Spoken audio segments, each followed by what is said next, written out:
Assalamu alaikum everyone. How are you all? I hope you all are doing well. So today is Friday, December 29 and it's currently 5:24 p.m. So first of all, advance happy new year to all. और उसके बाद this is my to-do list for today. I'm going to do maths for maths, physics, chemistry, biology and English. तो ये दो subject math और physics इनको तो आप मेरी टू डू लिस्ट में कंपलसरी देखने वाले हैं क्योंकि ये ऐसे सब्जेक्ट्स हैं जो मुझे ज़्यादा अच्छी तरह मतलब जिनमें मैं ज़्यादा अच्छी नहीं हूँ, ठीक है। तो इनका मेरा होता है कि मैं इनको रोज़ प्रैक्टिस करूँ। तो सबसे पहले हम स्टार्ट करने वाले हैं मैथ्स से और मैथ्स को मैं देने वाली हूँ आज 1.5 hours. So let's place a timer of 1.5 hours. Let's start. तो मैं अभी यहाँ पे कर रही थी मैथ्स का चैप्टर नंबर 2। चैप्टर 1 कर लिया था मैंने और चैप्टर 2 की लास्ट 2 एक्सरसाइज रह गई थी यहाँ पे 2.7 और 2.8। तो मैथ्स को मैं थोड़ा स्लो लेके चल रही हूँ ताकि मतलब अच्छी तरह ये प्रैक्टिस हो जाए और जो क्वेश्चन मुझसे नहीं होता मैं उसको एक से ज़्यादा बार प्रैक्टिस कर लेती हूँ। तो इस तरह वो थोड़ा जो है उसका मेथड मेमोराइज हो जाता है। इन माई ओपिनियन अगर मैं बात करूँ 10th के मैथ्स की तो वो कंपैरेटिवली 9th के मुझे थोड़ा ईजी लगा। अगर 9th की मैथ्स अच्छी तरह समझ आया है तो 10th का काफ़ी इजी है उसके हिसाब से, लेकिन प्रैक्टिस तो फिर भी करनी पड़ती है। नहीं तो मैथ्स एक ऐसा सब्जेक्ट है जिसको प्रैक्टिस आप नहीं करोगे तो आप उसमें जितने भी अच्छे हो आप अच्छा स्कोर नहीं कर सकते।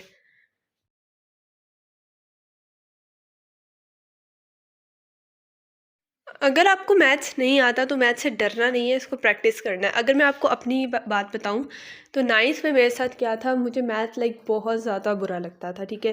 और 9th का मैथ्स तो देखते ही मतलब मैंने मैथ्स, अब यकीन करें मैंने मैथ सेंडप्स तक मैंने वो बुक नहीं खोली। मैंने कहा मुझसे नहीं होगा नहीं होगा।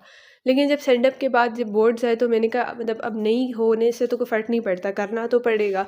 और 3 मंथ्स की लगातार मेहनत से मैंने बहुत अच्छा स्कोर किया 9th में, ठीक है। तो इसलिए अभी तो हमारे पास टाइम है। अभी आप अगर मैथ से डरते रहेंगे तो फिर तो नहीं होगा। मैथ्स को जो है प्रैक्टिस करने से आता है maths. So guys I am done with maths and मैंने ये पूरा चैप्टर कंप्लीट कर लिया है, chapter number 2। And from tomorrow I will start chapter number 3 variations. तो let me just take it of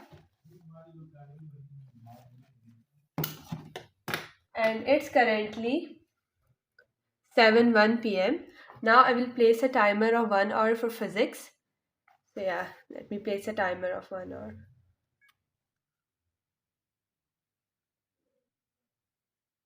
Let's start. आप में से काफ़ी लोग मुझसे पूछते हैं कि क्या स्ट्रेटजी आप फॉलो करते हो। तो मैं कोई स्ट्रेटजी फॉलो नहीं करती। मेरा बस ये होता है मैं डेली टू डू लिस्ट बनाती हूँ, ठीक है। और मेरा ये टारगेट होता है कि मैंने जो भी हो जाए इस टू डू लिस्ट को कंप्लीट करना है। तो उस सारे काम कंप्लीट कर तो यहाँ पर मैं फ़िज़िक्स का चैप्टर 3 कर रही थी, ज्योमेट्रिकल ऑप्टिक्स। तो फ़िज़िक्स के लिए मैं लेक्चर लेती हूँ, उसके बाद बुक रीडिंग करती हूँ और फिर रेफरेंस बुक यूज़ करती हूँ। बस फ़िज़िक्स के लिए मेरा इतना ही होता है। सो guys I am done with physics and it's currently 8:05. So let me just take it off and now we'll take a short break. और उसके बाद ब्रेक से वापस आके हम केमिस्ट्री स्टार्ट करेंगे। केमिस्ट्री का मैंने सिर्फ ऑर्गेनिक केमिस्ट्री का थोड़ा सा काम रह गया था मेरा, मैंने वो कंप्लीट करना है। So see you after a short break. So guys I am back and it's currently 8:32 और अब मैं कोई भी टाइमर प्लेस नहीं करूँगी। मैं ऑर्गेनिक केमिस्ट्री का चैप्टर कंप्लीट करूँगी, वो जितनी देर में भी होता है, रही थोड़ा सा गया है तो वो जितनी देर में भी होता है उसके बाद हम अगला जो हमारा नेक्स्ट स्टडी सेशन है, नेक्स्ट जो सब्जेक्ट है उसको स्टार्ट करेंगे। यस, हमारे अभी रिसेंटली सेंडप्स हुए थे और आगे हमारे आ रहे हैं प्री बोर्ड्स। लेकिन मैंने सोचा और मैंने कहा मैं प्री बोर्ड्स नहीं दूंगी। मैंने 9th में भी ऐसा ही किया था, सेंडअप दिए थे, प्री बोर्ड नहीं दिए थे क्योंकि प्री बोर्ड में मंथ निकल जाता है देने में और इतना टाइम नहीं है। लेकिन और मेरा ये मसला है ना कि जब मेरे ऊपर एक प्रेशर होना कि कल पेपर है और मुझे करना है तो फिर मुझसे नहीं होता। तो मैं अपने हिसाब से ना काफ़ी अच्छा कर लेती हूँ। लेकिन कुछ बच्चे ऐसे होते हैं जो पेपर अगर उनका हो तो वो ज़्यादा अच्छी तरह पढ़ लेते हैं, तो वो आप सबके अपने पे होता है, लेकिन मैंने यही सोचा है अभी तक कि मैं प्री बोर्ड्स नहीं दूंगी, मैं मतलब लीव्स लेके घर में प्रिपरेशन करूँगी। उसके बाद यहाँ पे मैंने बायो स्टार्ट किया। केमिस्ट्री ख़त्म करने के बाद 1 आवर का टाइमर लगा के 1 आवर के लिए मैंने बायो किया। बायो का मैंने chapter number 3 coordination and control start किया था, और चैप्टर नंबर 1 और 2 मैंने बायो के कर लिए थे। बायो का अभी तक हमने जितना पढ़ा है उतने हमारे कॉन्सेप्ट्स क्लियर हैं, क्योंकि एक तो बायो मुझे खुद भी इंटरेस्टिंग लगता है पर्सनली, लेकिन दूसरा हमारे जो टीचर हैं हमारी जो टीचर हैं वो काफ़ी स्ट्रिक्ट है। तो वो डेली बेसिस पे टेस्ट लेना और फिर सुनना और सब कुछ करवाती हैं, और पढ़ाती वैसे बहुत ज़्यादा अच्छा है। तो इसलिए बायो के काफ़ी हद तक कॉन्सेप्ट्स क्लियर है। और आप लोगों की स्टडीज़ कैसी जा रही हैं, और आप लोगों को नेक्स्ट वीडियो किस टॉपिक पे चाहिए, let me know in the comment section. अपने प्रॉब्लम्स शेयर किया करें, उनको सुनने में और रिप्लाई करने में बहुत अच्छा लगता है, because we are facing the same situation.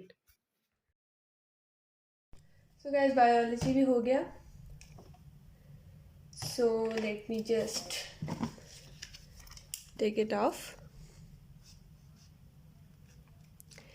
और अभी हम सिर्फ रह गए हैं, इंग्लिश रह गया है हमारा।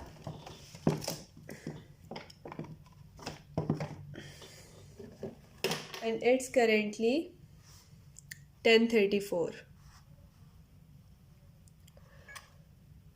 So now I will place a timer of 40 minutes.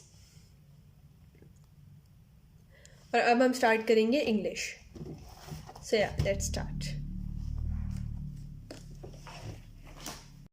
तो इंग्लिश का मैं यहाँ पे ऐसे रीड करी थी, जो मुझे लगा टॉपिक्स इंपॉर्टेंट है, ठीक है, उनको मैं रीड करी थी ताकि थोड़ा आइडिया रहे कि पेपर में लिखना किस तरह है, ठीक है। और उसके बाद मैं क्या करती हूँ, इनको एक बार खुद से लिखने की ऐसे इसको कोशिश करती हूँ, क्योंकि इंग्लिश में सबसे ज़्यादा नंबर का ऐसे ही होता है, 8 मार्क्स का होता है। तो ये एक स्कोरिंग चीज़ है, तो इसमें थोड़ी सी मेरा फोकस था कि मैंने इसको अच्छी तरीके से पढ़ना है ऐसे को, और फिर खुद से लिखने की कोशिश करनी है। पढ़ने से क्या होता है, कोई कोट्स और ये चीज़ें ना भी आपको जहन में बैठ जाती हैं, और फिर आपको लिखने में मटेरियल मिल जाता है कि आपने लिखना क्या है। सो guys, I am also done with English and it's currently 11:09 and I am done with all of the tasks for today. आज थोड़ा लेट हो गया, but I'm happy that I've done all the tasks. So that's it for today's video. तो अगर आपको video अच्छा लगा, then make sure to subscribe, like and also share it with your friends. So I will meet you in the next video. Till then, study hard, stay safe. Allah Hafiz.